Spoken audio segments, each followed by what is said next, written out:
ஒரு ஸ்டோரி. 3 பேர், அவங்க 3 பேரும் ஃப்ரெண்ட்ஸ்.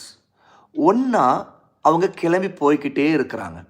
அவங்க எங்கேயோ ஒரு இடத்துக்கு போகணும். போகிற பாதை, அந்த ரூட், அந்த வழி இருக்குது. ஒரு காடு இருக்கிற பாதை. மலை இருக்குது, மவுண்டைன் இருக்குது. அதே மாதிரி அவங்க போகிற இடத்துல எதுவுமே இருக்காது. எல்லாம் தங்கறதுக்கு வீடு இருக்காது. அதே மாதிரி நிறைய மரங்கள் இருக்காது. அந்த ரூட், அந்த பாதை ரொம்ப கஷ்டமான பாதை. அவங்க போக வேண்டிய இடத்துக்கு தூரமாக உள்ள ஊருக்கு போகணும்னா அந்த வழியாக தான் போய் ஆகணும். போய்கிட்டே இருக்கிறாங்க. போகும்போது என்ன ஆகுதுன்னா, மழை பெய்ய ஆரம்பிக்குது. ரைனிங். மழை பெய்ய ஆரம்பிச்சுன்னா அவங்க ஒதுங்கணும். ஒதுங்கிறதுக்கு அங்கே உடனே நம்ம எங்கேயாவது ஒரு கொடை இருக்குமா, அல்லது ஒரு பெரிய மரம் இருக்குமா, அந்த இடத்துல ஒதுங்கிக்கலாமா? எதுவுமே இல்லை. அவங்க என்ன செய்தாங்க, பார்த்தாங்க மழை பெய்ய போது நம்ம ரொம்ப நனைஞ்சிருவோம் அப்படின்னு சொல்லிட்டு உடனே அந்த 3 பேரும் பக்கத்தில் ஒரு மலை தெரிஞ்சிச்சு, மவுண்டைன். அந்த மவுண்டைன் மேலே ஏறினாங்க. அப்படியே பாறைகள், ராக்ஸ், பெரிய பெரிய ராக்ஸ்லாம் இருக்குது, பாறைகள்லாம் இருக்குது. அவங்க ஏறுறாங்க, ஏறி போகிறாங்க. ஏன்னா மவுண்டன்னா அங்கே குகை இருக்கும்ல, கேவ். ஏன்னா கேவுங்கிறது என்ன, அப்படியே மலைகளில் இருக்கக்கூடிய அந்த பாறைகள் இருக்குல்ல, ராக்ஸ். அந்த ராக்ஸில் இருக்கக்கூடிய கேப்ஸ், அதுதான் கேவ். அந்த மாதிரி ஒரு வெயிட் கொஞ்சம் டிஸ்டர்ப் ஆகிட்டுருக்கு. ஓகே, அல்ஹம்துலில்லாஹ், அல்லாஹ் லேசாக்கிறோம். ஓகே, அந்த ராக்ஸுங்கிறதுலாம் அங்கே இருக்கக்கூடிய பாறைகள்லாம் இருக்கும் இல்லையா, மலை மேலே, மவுண்டெயினில். அங்கே கேப்ஸ் இருந்துச்சுன்னா அந்த இடம் அப்படி உள்ளே போய் ஒதுங்கி அப்படி உள்ளே நின்றுக்கலாம், அல்ல உட்காரலாம். இந்த மாதிரி இடம் இருக்கும். அந்த இடத்த தான் அந்த மாதிரி பாறையிலே இருக்கக்கூடிய கேப்ஸ், ஓட்டை, அந்த மாதிரி சின்ன சின்ன சந்து, இதை எல்லாத்தையும் சேர்த்து தான் கேவ், குகைன்னு சொல்லுவாங்க. அந்த மாதிரி ஒரு கேவ், கார், அரபியில் கார்னு பேர், கார். நாம் காரே ஹிரான்னு சொல்லுவோம், தெரியுமா? என்ன அது? ஹிரா குகை. அல்லாஹ்வுடைய நபி ஸல்லல்லாஹு அலைஹி வஸல்லம், நம்முடைய நபிக்கு ஃபர்ஸ்ட் டைம் அல்லாஹ் வஹ்யை இறக்கியது அங்கே தான். ஓகே, மக்காவிலிருந்து பக்கத்தில், அது கூட ஒரு மலைக்கு மேலே தான் இருக்குது. என்ன மலை தெரியுமா? அந்த மலைக்கு பேர் நூர், ஜபல் நூர்னு சொல்லுவாங்க. அப்போ ஜபல் நூர் அப்படிங்கிற, வெயிட் கொஞ்சம் அட்ஜஸ்ட் பண்ணுவோம். இது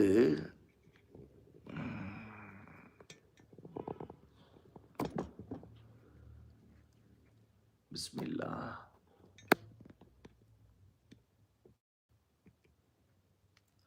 பிஸ்மில்லா.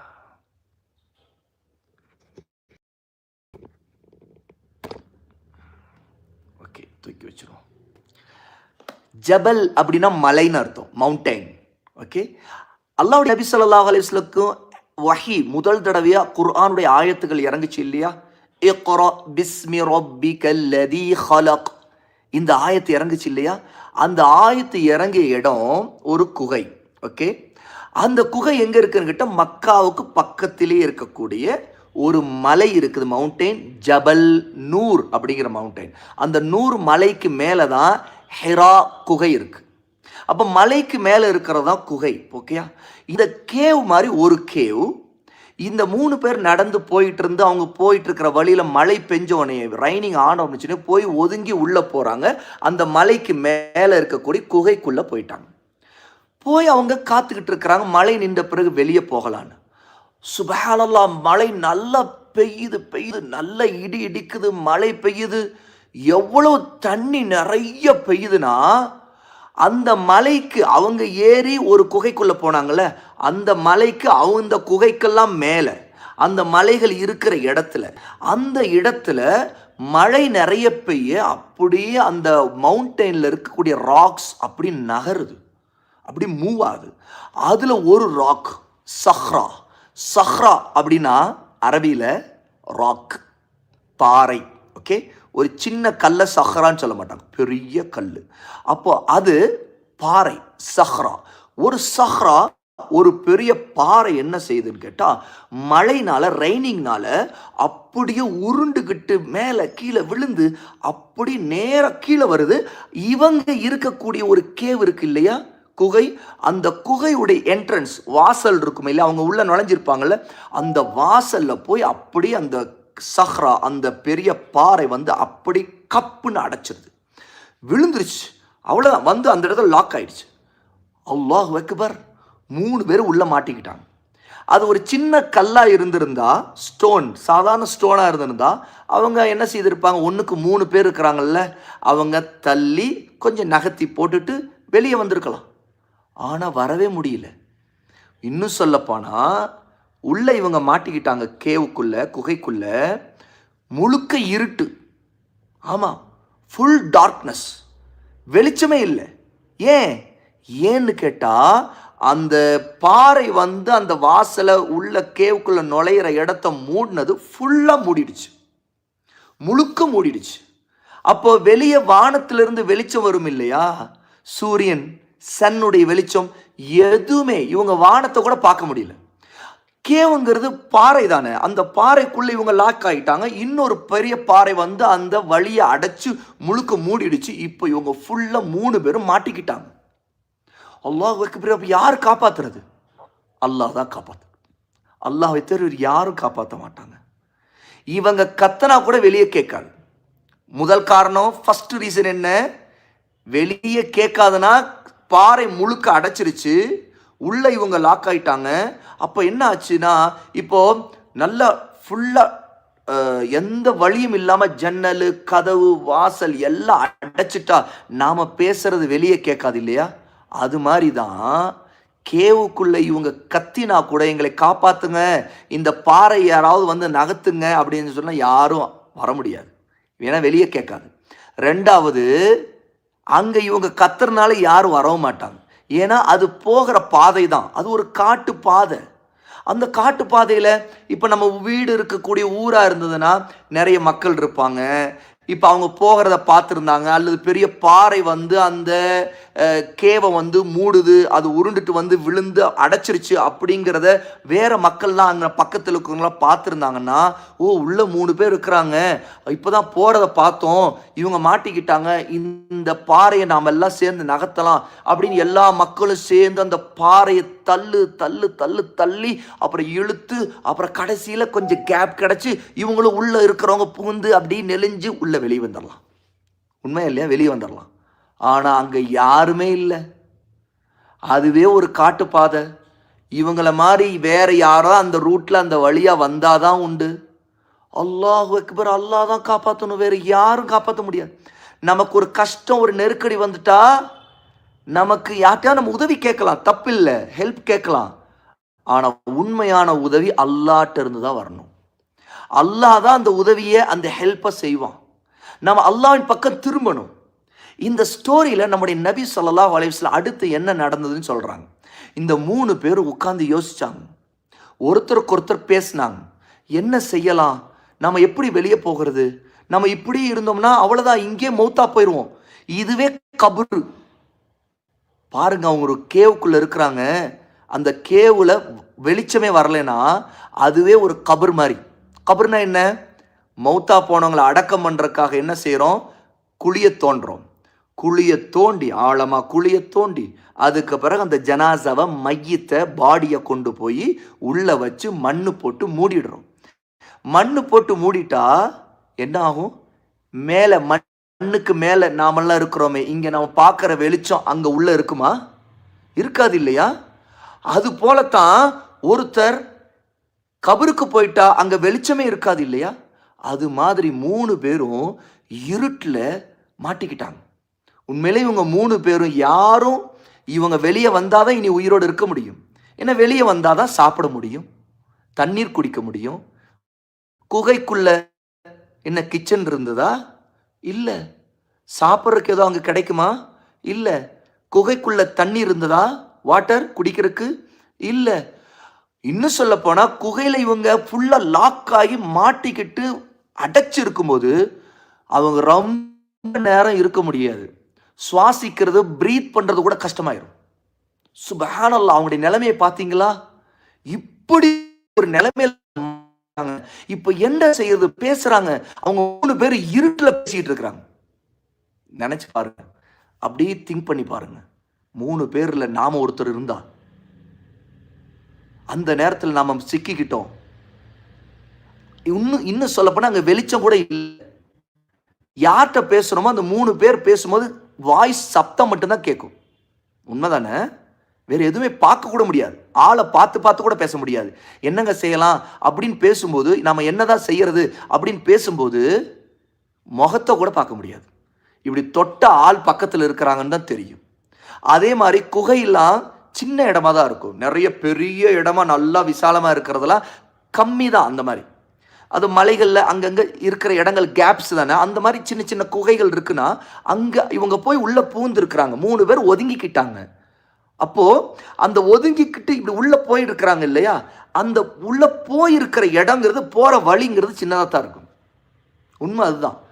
அப்படியே கேவுங்கிறது அப்படியே கட்டப்படுறது, பிளான்டாக கட்டப்பட்டு அந்த மாதிரி கட்டப்பட்டது நாம் விரும்புகிற மாதிரிலாம் கட்டப்பட்டு நல்ல என்ட்ரன்ஸ் பெருசாக வச்சு நமக்கு நல்லா உள்ள எல்லா வசதியோட அப்படியா இருக்கும். கேவ் இல்லை. கேவை பற்றி நிறைய பாருங்கள். உங்களுக்கு நிறைய பேருக்கு ஜியாலஜிக்கல் இன்ட்ரெஸ்ட்லாம் இருக்குது. அந்த கேவ்ஸ் எத்தனை டைப்பில் கேவ்ஸ் இருக்குது. சுப்ஹானல்லாஹ், கேவ்ஸை பற்றி நிறைய, குகையை பற்றிலாம் நிறைய படித்தோன்னு வச்சுங்களேன், நமக்கு அப்படி பிரமிப்பாக இருக்கும், ரொம்ப மிராக்கலாக இருக்கும். அல்லாஹ் கேவ்ஸை படைச்சிருக்கிறான். அல்லாஹ் தான் அந்த கேவையும் படைக்கிறவன். மனிதர்கள் படைக்கிறது இல்லை. Who created? அல்லாஹ் சுப்ஹானஹு வ தஆலா. டிஃப்ரெண்டான கேவ்ஸ். இன்னும் சொல்லப்போனால் இந்த உலகத்தில் நிறைய மனிதர்கள் இன்னும் பல கேவ்ஸுக்கு போயே இருக்க மாட்டாங்க. அந்த மாதிரி கேவ்ஸ்லாம் இருக்கும். ரொம்ப டேஞ்சரான கேவ்ஸாக இருக்குது. அந்த கேவ்ஸ்குள்ளே போனால் யாரும் அடுத்து வெளியே வர முடியாது. அந்த மாதிரி கேவ்ஸ்லாம் இருக்குது. அல்லாஹ் படைச்சிருக்கிறான். அல்லாஹு அக்பர். அல்லாஹ் இந்த உலகத்தில் நிறைய படைச்சிருக்கிறான், படைச்சிக்கிட்டே இருக்கிறான்.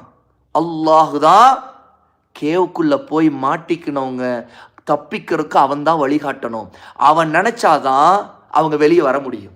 அப்போ இருட்டில் 3 பேரும் மாற்றி என்ன செய்யலான்னு பேசிக்கிறாங்க. பேசிக்கிட்டு இருக்கும்போது கடைசியில் அதில் ஒருத்தர் சொல்கிறாரு, நாம் ஒன்று செய்யலாம், அல்லாட்ட தான் இதுக்கு நம்ம உதவி கேட்டாகணும். இனி யாரும் நம்ம காப்பாற்ற வரமாட்டாங்க. நம்ம என்ன கத்தினாலும் வெளியே கேட்கவும் கேட்காது. இந்த பக்கம் யாரும் வரவும் போகிறதில்ல. அல்லாஹ் காப்பாற்றினா நம்ம உயிரோடு தப்பிக்க முடியும். இல்லைன்னா என்ன செய்ய, எனக்கு ஒரு ஐடியா தோணுது அப்படின்னு சொன்னார் அவர். என்னங்க சொல்லுங்க அப்படின்ட்டு இன்னொருத்தர் சொல்கிறாரு. 3 பேர் பேசிக்கிறாங்களா. அப்போ அவர் சொல்கிறாரு, நாம் இந்த உலகத்தில் நம்ம வாழ்ந்தோம், இவ்வளோ காலம் உயிரோடு இருந்தோம்ல, உயிரோடு இருந்த இத்தனை காலத்தில், இவ்வளோ வயசில் நாம் அல்லாஹ்வுக்காக, அவனுடைய திருப்திக்காக நம்ம என்ன நல்ல அமல் செய்தோமோ அந்த நல்ல அமலை அல்லாட்டையே சொல்லி, அல்லாஹ் உன்னுடைய திருப்திக்காக இந்த நல்ல அமலை நான் செய்தேன் அப்படிங்கிறது உண்மைனா எங்களுக்கு உதவு, இந்த பாறையை நகர்த்து அப்படின்னு அல்லாட்ட கேட்போம். செய்யலாமா அப்படின்னு அவர் சொல்கிறாரு. உடனே பக்கத்தில் இருக்க 2 பேர் சொல்கிறாங்க, ஆமாம் நல்லது தான், நம்ம அப்படியும் செய்வோம். அப்போ என்ன செய்ய போகிறாங்க தெரியுமா? அல்லாஹ்ட்ட துஆ கேட்க போகிறாங்க. வேறு வழி இல்லை. அல்லாஹ் தான் நமக்கு அடைக்கலம், அல்லாஹ் தான் நம்ம தஞ்சம் அடைகிறோம், அல்லாஹ் தான் நம்முடைய கடைசி முடிவு. அல்லாஹ்வோட தான் நம்ம போய் ஆகணும். நம்ம மௌத்தா போனாலே அல்லாஹ்ட்ட தான் போக போகிறது, அல்லாஹ்ட்ட தான் போய் நிற்க போகிறோம், அல்லாஹ் தான் நம்ம விசாரிக்க போகிறான். அல்லாஹ் உயிர் கொடுத்து எழுப்புவான். யாரும் தப்பிக்க முடியாது. நானோ நீங்களோ யாருமே இந்த உலகத்தில் யாரும் தப்பிக்க முடியாது. நிச்சயமா நம்ம எல்லாருக்கும் மௌத் இருக்கு. மையத் ஆயிடுவோம். மையத் ஜனாசா ஆயிடுவோம். உயிர் இருக்காது. பேச முடியாது, பார்க்க முடியாது, கேட்க முடியாது, சாப்பிட முடியாது, எதுவும் செய்ய முடியாது. உயிர் போயிடும். அல்லாஹ்வோட போய் தான் நிற்க போகிறோம். அல்லாஹ் நம்மை படைச்சது அவனையே வணங்குறதுக்காகத்தான். அவனுக்கு பிடிச்ச நல்ல அமல்களை செய்யறதுக்குத்தான் அல்லாஹ் நம்மை படைச்சி இந்த உலகத்தில் வாழ விட்டுருக்கிறான். அப்படி இருக்கும்போது நம்ம இந்த உலகத்தில் யாருக்காக வாழணும்? அல்லாஹுக்காக வாழணும். நம்மை படைச்சவனுக்காக வாழணும். அவன் படைக்காம இந்த உலகத்தில் வந்திருக்கவே முடியாது. அவன் படைக்காம நம்முடைய அம்மாவுக்கு நம்ம பிறந்திருக்க முடியாது. அவன் படைக்காம நம்முடைய அத்தாவுக்கு அவங்களுடைய அன்பை நம்ம அடைஞ்சிருக்க முடியாது. நமக்கு வீடு கிடைச்சிருக்காது, நமக்கு உடுத்திருக்கு ட்ரெஸ் கிடைச்சிருக்காது. அல்லாஹ் தான் எல்லாம் கொடுத்துருக்குறோம். அல்லாட்ட தான் திரும்பி ஆகணும். அப்போ இந்த 3 பேரும் முடிவு பண்ணுறாங்க, சரியான ஐடியா இதுதான். அல்லாஹ்வோட நம்ம துஆ செய்து அல்லாட்ட நம்ம சொல்லுவோம், அல்லாஹ் நான் இந்த அமலை, எந்த அமலை அவங்க அல்லாஹ்வுக்காகனே செய்தாங்களோ அந்த அமலை அவங்க நினச்சி அல்லாட்ட அதை சொல்லி, அல்லாஹ் எங்களுக்கு உதவு, இந்த பாறை நகத்துன்னு கேட்கலாம் அப்படின்னு முடிவு செய்தாங்க. இப்போ இந்த 3 பேர் இந்த முடிவு செய்தோன்னே முதல் ஆள் அவர் அல்லாட்ட துவா கேட்குறார். அவர் என்ன தெரியுமா சொல்கிறார்? ஃபஸ்ட்டு இவர் கேட்குற துவா இதுதான். இவர் தான் ஃபஸ்ட்டு கேட்குறார். இவர் என்ன துவா கேட்குறாருன்னு இப்போ கவனிங்க. அல்லாஹ், எனக்கு ரொம்ப வயசான அம்மாவும் அத்தாவும் இருந்தாங்க, ரொம்ப வயசானவங்க. அவங்களுக்கு நான் எப்போவுமே எந்த குறையும் வைக்காமல் பணிவிட செய்வேன், ஹெல்ப் பண்ணுவேன், அவங்கள நல்லபடி நான் பார்த்துக்குவேன். நான் எனக்கு ஆடு மாடு இதெல்லாம் மேய்க்கிறது, மற்ற என்னது காடுகளில் போய் என்ன சம்பாதிக்கணுமோ, அதுக்கு என்ன வேட்டையாடணுமோ, இந்த மாதிரியெல்லாம் என்னுடைய குடும்பத்துக்கு தேவையானதெல்லாம் நான் சம்பாதிக்க காலையில் போவேன். நான் போயிட்டு சம்பாதிச்சு நான் திரும்ப வீட்டுக்கு வரும்போது நான் பாலை கறந்து கொண்டு வருவேன். அவருக்கும் ஆடுகள் இருந்துச்சு, அந்த ஆடுகள்ல இருந்து அவர் பால் கறந்து கொண்டு வருவார், மில்க்.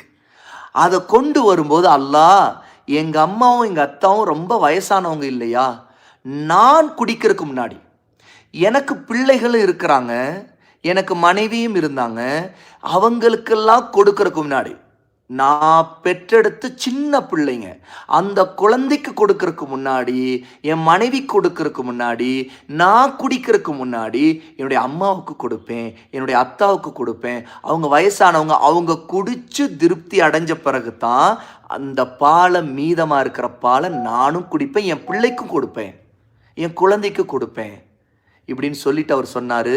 அல்லாஹ், ஒரு நாள் நான் வேலைக்காக போயிட்டு சம்பாதிக்கிறதுக்காக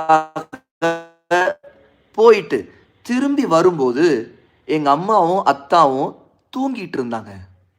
அவங்க தூங்கிட்டு இருக்கிறத பார்த்துட்டு நான் கையில் பாலை கொண்டு வந்தேன். அந்த பால் பாத்திரம் என் கையில் இருந்துச்சு. நான் பக்கத்தில் போய் நின்றா அவங்க தூங்கிக்கிட்டு இருக்கிறத பார்த்தேன். அவங்கள எழுப்ப எனக்கு மனசு வரல. ஏன்னா அவங்கள தூக்கத்தை கெடுக்க வேண்டாம், அவங்க விழிக்கட்டும் அப்படின்னு நான் நினச்சேன். அதில் கையில் பால் என் கையில் தான் இருந்துச்சு, பாத்திரத்தில். நான் கையில் வச்சுக்கிட்டே நின்றுக்கிட்டு இருந்தேன், அவங்க எப்போ விழிப்பாங்கன்னு. அதே நேரத்தில் என்னுடைய குழந்தை அழ ஆரம்பிச்சிருச்சு. ஏன்னா என் குழந்தைக்கு பசியில் பால் வேணும் அழ ஆரம்பிச்சிச்சு. என் குழந்தைக்கு கொடுக்கறது எனக்கு பிடிக்கல. இப்போ முதல்ல என்னை பெத்தெடுத்து எங்கள் அம்மாவுக்கு அத்தாவுக்கும் தான் கொடுக்கணும்னு தான் நான் விரும்பினேன். அவங்கள எழுப்பவும் நான் விரும்பலை, ஏன்னா அவங்க தூக்கத்தை நான் கெடுக்க விரும்பலை. அதே நேரத்தில் என் குழந்தைக்கு இந்த பாலை கொடுக்கவும் நான் விரும்பலை, ஏன்னா எங்கள் அம்மா அத்தா 2 பேரும் வயசானவங்க. அவங்க குடித்த பிறகு தான், அவங்க பசி போன பிறகு தான் என் குழந்தையுடைய பசியை நான் போக்கணும், அப்புறம் தான் என் பிள்ளைக்கு பாலை கொடுப்பேன்னு நான் நின்றுக்கிட்டே தான் இருந்தேன். எது வரைக்கும் நின்றேன்னா, அல்லாஹ், நான் இரவெல்லாம் நின்றேன். சுபுகு நேரம் வந்துருச்சு, ஃபஜ்ரு நேரம் வந்துருச்சு. என் குழந்தை என் காலுக்கு பக்கத்துலேயே அழுதுச்சு. ஆனால் நான் கொடுக்கல. ஏன்னா எங்கள் அம்மாவுக்கு அத்தாவுக்கு அவங்க கண் விழிச்சுன்னு அவங்களுக்கு முதல்ல கொடுக்கணும். அவங்களுக்கு கொடுக்காம நான் கொடுக்கறதே இல்லை, நானும் குடிக்கிறது இல்லை, என் குழந்தைக்கும் கொடுக்கறது இல்லையே. அதனால் நான் இப்போ கொடுக்க விரும்பலை. அதனால் நான் ராவெல்லாம் நைட்டெல்லாம் நின்றுக்கிட்டே தான் இருந்தேன், கையில் பாத்திரத்தை வச்சு காத்துக்கிட்டே இருந்தேன். எப்போ அவங்க விழிப்பாங்க நான் பார்த்துக்கிட்டே இருந்தேன். ஆனால் அப்படியே ஃபஜ்ரு வந்துருச்சு. அப்புறம்தான் அவங்க விழிச்சாங்க. அதுக்கு பிறகு தானே அவங்களுக்கு பாலை கொடுத்தேன். இதை சொல்லிட்டு அவர் அல்லாட்ட என்ன துவா கேட்குறாருன்னா, அல்லாஹ், இதை நான் உன்னுடைய முகத்துக்காக, உன்னுடைய திருப்திக்காக நான் இந்த அமலை நான் உனக்காகத்தான் செய்தேன் அப்படிங்கிறது உண்மைன்னா, எங்களுக்கு இந்த கஷ்டத்திலிருந்து விடுதலை கொடு, இந்த கஷ்டத்தை நீக்கு, இந்த பாறையை நகர்த்து, நாங்கள் வானத்தை பார்க்கணும் அப்படின்னு சொல்கிறார். ஏன்னா இருட்டாக இருக்குது, வானத்தை பார்க்கணும், வெளிச்சம் கிடைக்கும் அப்படின்னு அவர் சொல்கிறாரு. சுப்ஹானல்லாஹ், இந்த துவாவை அவர் கேட்ட உடனே அல்லாஹ் ஏற்றுக்கிட்டான். உடனே இவங்க கண்ணுக்கு முன்னாடியே அந்த பாறை நகருது. இருட்டாக இருக்குது, பாறை நகருது. என்ன ஆகுது? கொஞ்சம் தான் நகருது. அப்படி வானம் தெரியுது. அப்படின்னு என்ன? வெளிச்சம் உள்ள வர ஆரம்பிக்குது. சுப்ஹானல்லாஹ், எவ்வளோ பெரிய மிராக்கல்! அல்லாஹு அக்பர்! ஒருத்தருடைய துஆ அல்லாஹ்வோட ஏற்கப்பட்டிருது அப்படின்னா, அப்படியே நம்ம கேட்டது நடந்துருதுன்னா எவ்வளோ பெரிய மிராக்கல்! அல்லாஹ் ரப்பு இருக்கிறாங்க ஆதாரம் அது. அல்லாஹ் ரப்பு இருக்கிறான், இந்த வானம் பூமி எல்லாமே ஆதாரம் தான். ஆனால் ஒரு துஆவை அல்லாஹ்வோட சொல்லும்போது, கேட்கும்போது, அதுவும் நாம செய்த அமலை அல்லாஹ் ஏத்துக்கிட்டான்னு தெரிஞ்சுக்கிட்டா. பாருங்க, இவர் கேட்கிறாரு, அல்லாஹ் எங்க அம்மாவும் அத்தாவும் ரொம்ப வயசானவங்க, அவங்களுக்காக நான் இவ்வளோ காத்துக்கிட்டு இருந்தேன், பால் அவங்களுக்கு கொடுக்காம நான் குடிக்கூடாது, என் பிள்ளை கூட கொடுக்கூடாதுன்னு இருந்தேன், என் பொண்டாட்டிக்கு கொடுக்கவே இல்லை, இதை உனக்காகத்தானே நான் செய்தேன் இந்த நல்ல அமலை அப்படின்னு அவர் சொல்லும்போது அந்த அமலை அல்லாஹ் ஏத்துக்கிட்டான் இல்லையா? ஆமா, ஏத்துக்கிட்டதுக்கு என்ன ஆதாரம் தெரியுமா? ப்ரூஃப். பாறை நகருது, தானா நகருது. தானா பாறை தானா நகராது, அல்லாஹ் நகர்த்திட்டான். அல்லாஹ் நகர்த்துறான். சுப்ஹானல்லாஹ். அல்லாஹ் ஆணையிட்டுட்டான், ஆர்டர் போட்டுட்டான். பாறை அப்படி மெல்ல கொஞ்சம் நகருது. அப்படி நகர்ந்த உடனே வானம் தெரியுது. அல்லாஹ் அக்பர். உடனே இப்ப ரெண்டாவது ஒரு துஆ இன்னொருத்தர் கேட்கிறார். இவரும் அவர் வாழ்நாளில் அவருடைய லைஃப்லேயே அல்லாஹ்வுக்காக உண்மையா அவர் செய்த ஒரு நல்ல அமல் என்னவோ அதை சொல்றார். அவர் என்ன சொல்றார் தெரியுமா?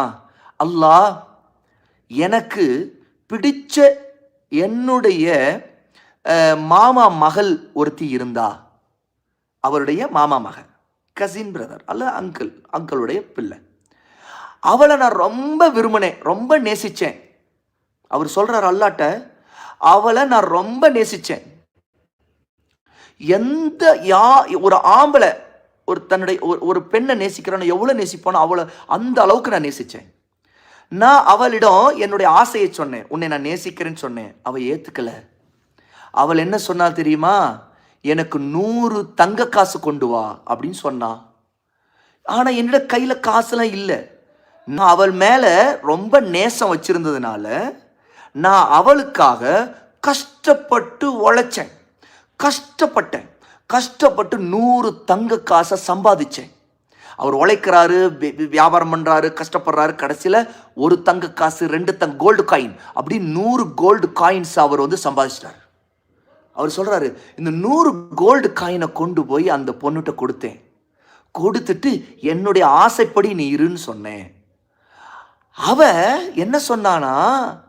அல்லாவுக்கு நீ பயந்து நட, நீ ஹக்கு இல்லை உனக்கு, நீ நிக்கா செய்யல, ஹராமா என்னிடம் நீ வந்திருக்கிற, ஆகவே நீ விலகி போயிடு, அல்லாவுக்கு நீ பயந்து நட அப்படின்னு அவ சொன்னான். அப்படின்னா என்ன? இன்னைக்கு நிறைய ஹராமா இன்னைக்கு உலகத்தில் நடக்குதா இல்லையா? சினிமா அதுல எல்லாம் காட்டுறாங்களே இல்லையா? லவ் ஸ்டோரி, காதலிக்கிறாங்க, அது இது, ஆம்பளைக்கு பின்னாடி பொம்பளை போறது, பொம்பளைக்கு பின்னாடி ஆம்பளை சுத்துறது, அந்த தனியா சந்திக்கிறது, சீக்கிரட்டா மெசேஜ் பண்றது, சேட் பண்றது, இந்த மாதிரி நிறைய ஹராமா ஆம்பளைங்க பொம்பளைங்க கல்யாணம் பண்ணாம, நிக்காஹ் பண்ணாம இப்படியே சுத்துறதுக்கும், லவ்ங்கிற பேர்ல ஹராமான அசிங்கமான காரியங்கள் செய்யறதுக்கும் இப்படிலாம் இன்னைக்கு நிறைய பேர் இருக்கிறாங்களா இல்லையா? அதெல்லாம் ஏன் இருக்கிறாங்க? சுப்ஹானல்லாஹ். ஷைத்தான் அவங்கள தூண்டுறான். அல்லாஹ் நம்ம எல்லாம் பாதுகாக்கணும். ஷைத்தான் தான் தூண்டி விடுறது இதெல்லாம். ஷைத்தான் என்ன செய்வான்? ஹராமானதுக்கு வழியை தூண்டுவான். ஹலாலானது என்ன? அல்லாஹ் ஆகுமாக்கிய, அல்லாஹ் ஹலாலாக்கி இருக்கிறது என்ன? நிக்காஹ், மேரேஜ். இன்னைக்கு அல்ஹம்துலில்லாஹ் இன்னைக்கு நம்முடைய ஃபாதர் மதர் இருக்கிறாங்க. யாருங்க? Husband wife. நம்முடைய ஃபாதர் ஒரு ஹஸ்பண்ட், யாருக்கு? நம்முடைய மதருக்கு, நம்முடைய அம்மாவுக்கு. நம்முடைய அம்மா அவங்களுக்கு ஒரு ஒய்ஃப். அப்போ ஏன் அவங்க மதர், ஏன் நமக்கு ஃபாதர்? ஏன்னா அவங்க ஹஸ்பண்ட். ஏன்? அவங்க நிக்கா செய்திருக்கிறாங்க. அப்போ நிக்கா செய்யாம இன்னைக்கு ஒரு ஆணும் பெண்ணும் சேர்க்கறது, பழகுறது, பேசுறது, தொடறது, பார்க்கறது, போகிறது, ஓடுறது, விளையாடுறது, தொடுறது, ரைட் போகிறது, பைக் போகிறது, எதுவாக இருந்தாலும் சரி, இது எல்லாம் இந்த மாதிரி என்னென்ன நடக்குதோ அது எல்லாமே ஹராம். தெரிஞ்சுக்கணும். நம்மிடம் ஒரு ஆண் ஒரு கேர்ள்கிட்ட பேசுகிறான் அப்படின்னா அந்த கேர்ள் விலகி போயிடணும். அதே மாதிரி தான் ஒரு பாய் விலகி போயிடணும். ஏன்னா அவங்க 2 பேரும் பேசுறதுக்கு வேலை இல்லை, அவங்க வேலை இல்லை. ஏன்னு கேட்டால் அவங்க 2 பேரும் நிக்கா செய்தவங்க இல்லை. சின்ன பிள்ளைங்களா இருக்கிறோம், நிச்சயமா செய்யவே கூடாது, பெரியவங்கள செய்யக்கூடாது. ஏன்னு கேட்டால் அல்லாஹ் நமக்கு நம்முடைய வாழ்க்கையில நமக்கான ஜோடி, நமக்கான பெயர் யாருங்கிறது அல்லாஹ் முடிவு செய்து, அல்லாஹ் நமக்கு ஹலாலாக நமக்கு நிக்காவை வச்சிருக்கிறான். அந்த நிக்கான் மூலம் தான் நாம ஹஸ்பண்ட் ஒய்ஃப் வாழ முடியும், ஒரு ஃபாதர் மதர் ஆக முடியும். அப்போ இந்த மனுஷன் இருக்கார்ல, இப்போ துவா கேட்குறாரு, இவர் அல்லாட்ட சொல்கிறாரு, அல்லாஹ் இந்த மாதிரியுடைய மாமா மகள்கிட்ட நான் அவள்கிட்ட தப்பான எண்ணத்தோடு அவள் மேலே ரொம்ப லவ் வச்சுருந்தேன். அவள் எனக்கு சொன்னா எனக்கு 100 கோல்டு காயின்ஸ் கொண்டு வான்னு சொன்னா, நானும் கஷ்டப்பட்டு கொண்டு போய் இந்த 100 கோல்டு காயின்ஸை கொடுத்தேன். அவள்கிட்ட தப்பாக நடந்துக்கிறதுக்காக தான் போனேன்.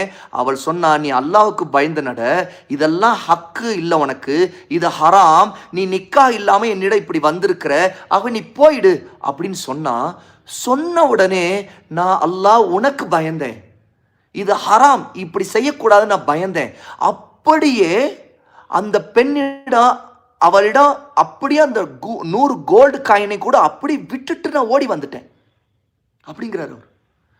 நான் அல்லாஹ் இதை உனக்காக தான் செய்தேன், உனக்கு பயந்து தான் செய்தேங்கிறது உண்மையா இருந்தா இந்த நல்ல அமல், ஹராம விடுறது ஒரு பெரிய நல்ல அமல் தெரியுமா? ஆமா, ஒரு நல்ல அமல்னா ஒன்று செய்யறது மட்டும் இல்லை, ஒரு ஹராம விடுறது பெரிய நல்ல அமல். இவர் ஒரு ஹராம செய்ய போனாரு, ஆனா அந்த ஹராம செய்யாம வந்துட்டார்.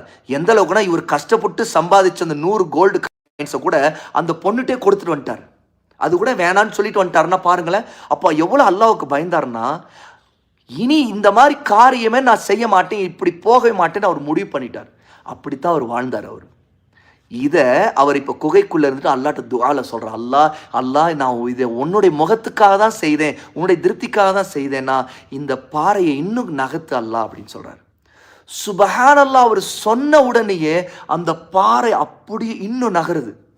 அப்படின்னா என்ன, வானம் இன்னும் நல்லா தெரியுது. ஆனாலும் இவங்க வெளியே போக முடியல. ஒரு உடம்பு வெளியே போகணும்னா அதுக்கு தகுந்த மாதிரி கேப் இருக்கணும்ல. அப்போ அந்த கேப் எவ்வளோ இருக்குன்னு கேட்டால் இவங்க வெளியே போகிற அளவுக்கு இல்லை, அதை விட கம்மியாக இருக்குது. அப்போ இவங்க அப்படி புகுந்து அப்படி உடம்பு இப்படி தள்ளி இப்படி போகலாமான்னா போகாது. அப்போ எவ்வளோ நகர்ந்துருக்குது, ஒரு நம்முடைய தலை இருக்குது, ஹெட்டு, அந்த ஹெட்டு அளவுக்கு கூட நகர முடியல. அந்த முதல்ல ஹெட்டு போனால் கொஞ்சம் உடம்பு கூட அப்படி போகலாம், அதுலேயே உடம்பு கொஞ்சம் குண்டால இருந்தாங்க போக முடியுமா?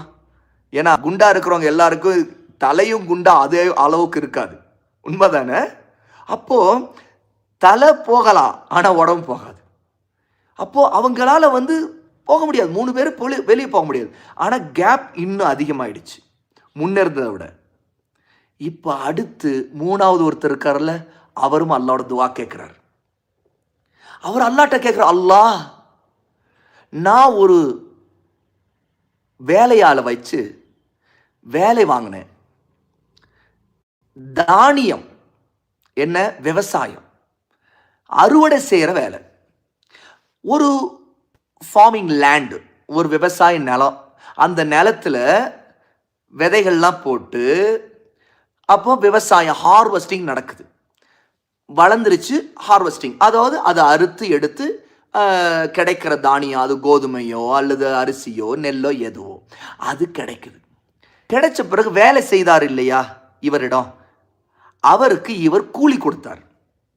என்ன கூலினா, அப்போலாம் இது பழைய காலத்தில் நடந்தது, பணமாக கொடுக்கறதுக்கும் இருக்கும், காசா தங்க காசு வெள்ளி காசு கொடுக்கறது. இன்னொரு பக்கம் இப்போ விளையுதுன்னா அந்த விளைச்சல் இருந்தே கொடுப்பாங்க.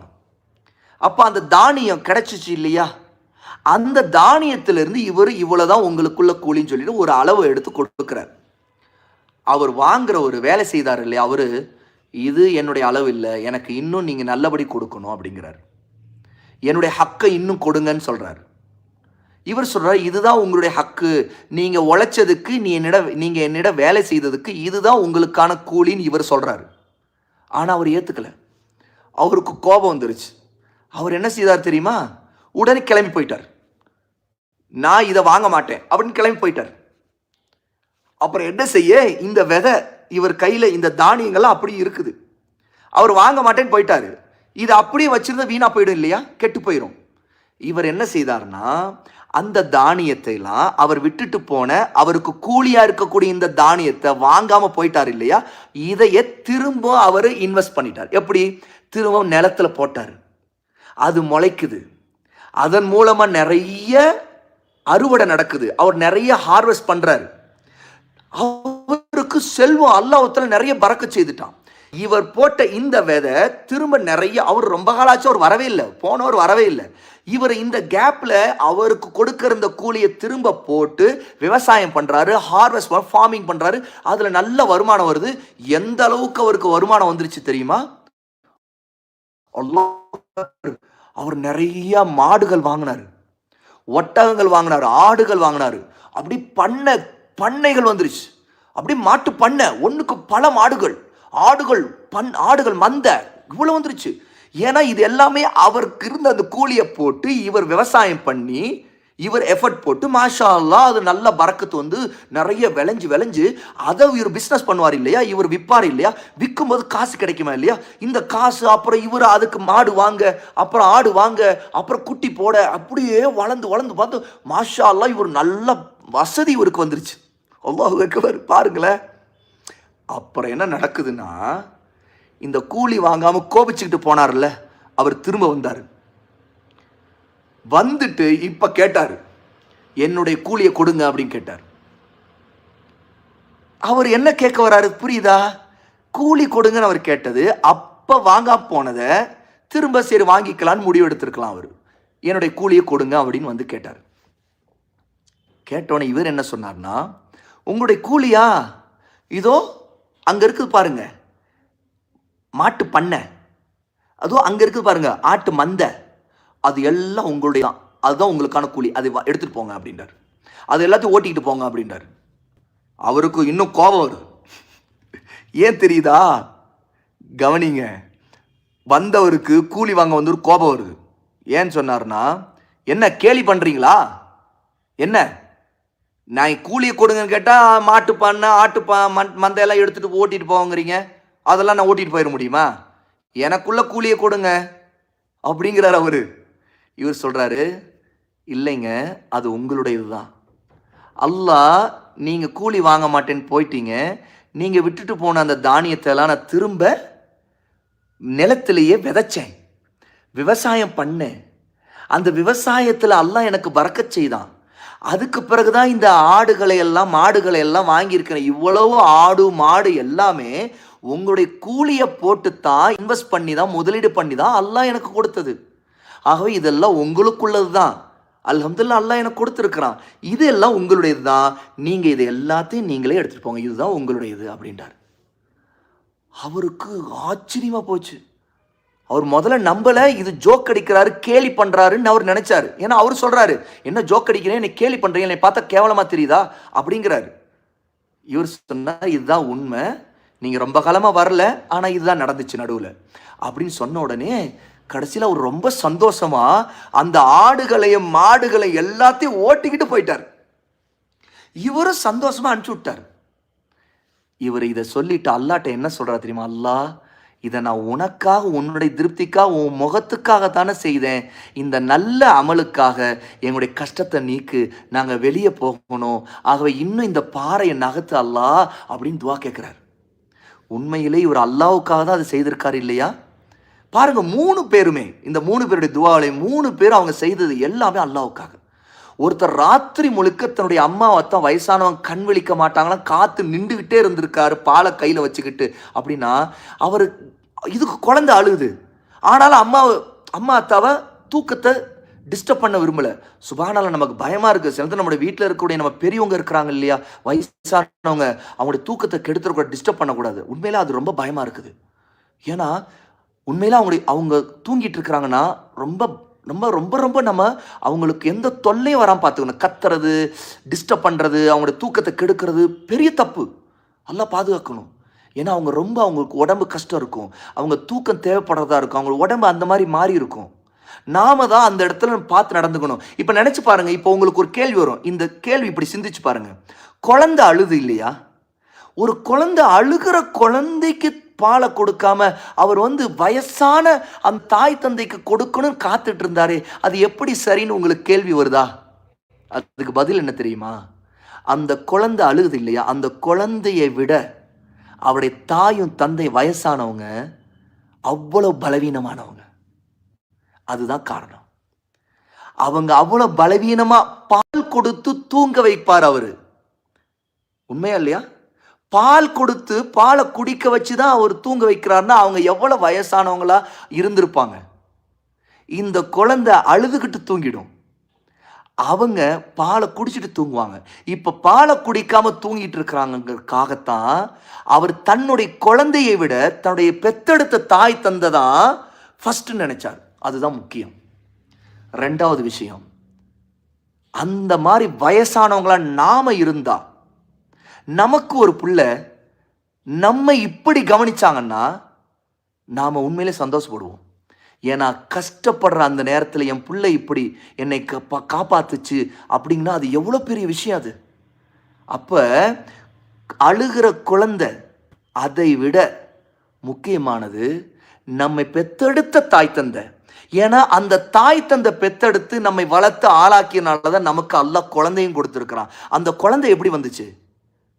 நம்முடைய தாய் தந்தை நமக்கு கொடுத்த இந்த உடம்புல இருக்கக்கூடிய ரத்தம், சக்தி. அதனால தான் ஒருத்தர் கல்யாணம் பண்ணி குழந்தை பெற்றிருக்கார். அப்போ அந்த குழந்தையை விட முக்கியமானது வயசான அந்த தாய் தந்தை. சுப்ஹானல்லாஹ்.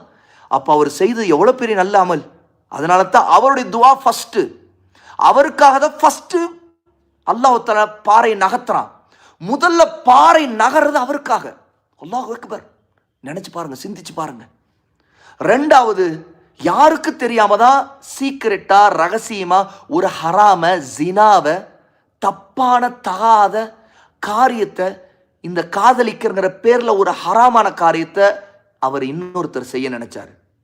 ஆனா அந்த பெண் அவளும் அல்லாவுக்கு பயந்துட்டு இது ஹராம், அல்லாவுக்கு நீ பயப்படுன்னு சொன்ன உடனே அவர் விட்டுட்டு ஓடி வந்துட்டார். இதுவும் அல்லாவுக்காக தான் அவர் செய்தார். இவர் மூணாவது, அந்த கூலி வாங்காம போனார் இல்லையா, அவருக்கு தெரியவே தெரியாது தானே, யாருக்கும் தெரியாது.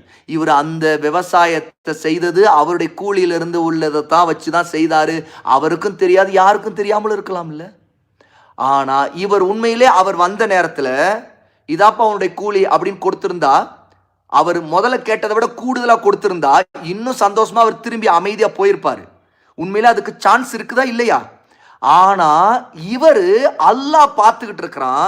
நான் அல்லாவுக்காக இதை நான் செய்யணும். இந்த மனுஷன் என்னிடம் கொடுத்துட்டு போன கூலியில விட்டுட்டு போன கூலியால தான் அல்லாஹ் தால அதை நான் இன்வெஸ்ட் பண்ணல, அல்லாஹ் எனக்கு பரக்கத் செய்துட்டான். அப்படி இருக்கும்போது நான் இவரை ஏமாத்தி மறைச்சி இவருக்குள்ள ஹக்கை எல்லாம் இவருக்குரியதை மறைக்கிறது அநியாயம் இல்லையா? அது எப்படி ஒரு துரோகம் இல்லையா? அல்லாஹ் பார்க்கறானே, ஏன் நான் அவருக்குரியது தானே நான் கொடுத்துடலாமே அப்படின்னு அவர் நினைச்சாரு. பாருங்க எவ்வளோ நல்ல அமல் அவருக்கு, அவருடைய உள்ளத்தில் இஹ்லாஸ் இருந்திருக்குது. இது அல்லாவுக்காக தான் அவர் செய்திருக்கார். அவருடைய துவா தான் முழுக்க இவங்க வெளியே போறதுக்கு காரணமா இருக்குது. ஏன்னா அவருடைய துவாவை அல்லாஹ் ஏற்றுக்கிட்டான். பாறை இன்னும் வெளியே நகர்ந்துருது. நகர்ந்தோடனே இவங்க 3 பேர் வெளியே போயிட்டாங்க.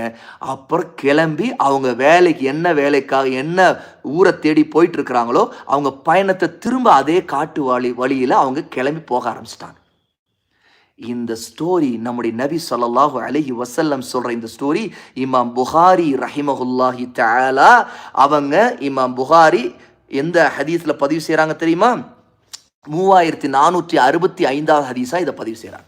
இன்னும் இமாம் முஸ்லிம், இன்னும் நிறைய இமாம்கள், இமாம் புகாரி இந்த ஹதீஸை பல இடத்துல பதிவு செய்திருக்கிறாங்க. அப்போ இந்த சஹி ஆதாரப்பூர்வம் இந்த ஹதீஸில் இருக்கக்கூடிய இந்த மெசேஜ், இந்த ஸ்டோரியில் இருக்கக்கூடிய நமக்கு இருக்கிற லெசன்ஸ் என்னங்கிறத நம்ம திங்க் பண்ணணும். இன்னும் திங்க் பண்ணி பாருங்க. சுப்ஹானல்லாஹ். நம்முடைய ஈமான் அதிகரிக்கும். நம்முடைய துஆவை நம்ம அதிகப்படுத்துவோம். நம்ம எது செய்தாலும் இஹ்லாஸா செய்யணும், அல்லாஹ்வுக்காக செய்யணும், அல்லாஹ் பார்க்குறாங்கிற பயத்தோட தான் நம்முடைய வாழ்க்கையை வாழணும். அப்படி இருந்தா நமக்கு எப்படிப்பட்ட கஷ்டம் வந்தாலும் சரி அல்லாஹ் நம்மை காப்பாற்றுவான். அல்லாஹ்வோட நம்ம திரும்பினா அல்லாஹ் நிச்சயம் நம்ம கைவிட மாட்டான். அப்படிங்கிறதுல இந்த ஸ்டோரியில் இருக்கு. ஓகே, பாரக்கல்லாஹ் ஃபீக்கும்.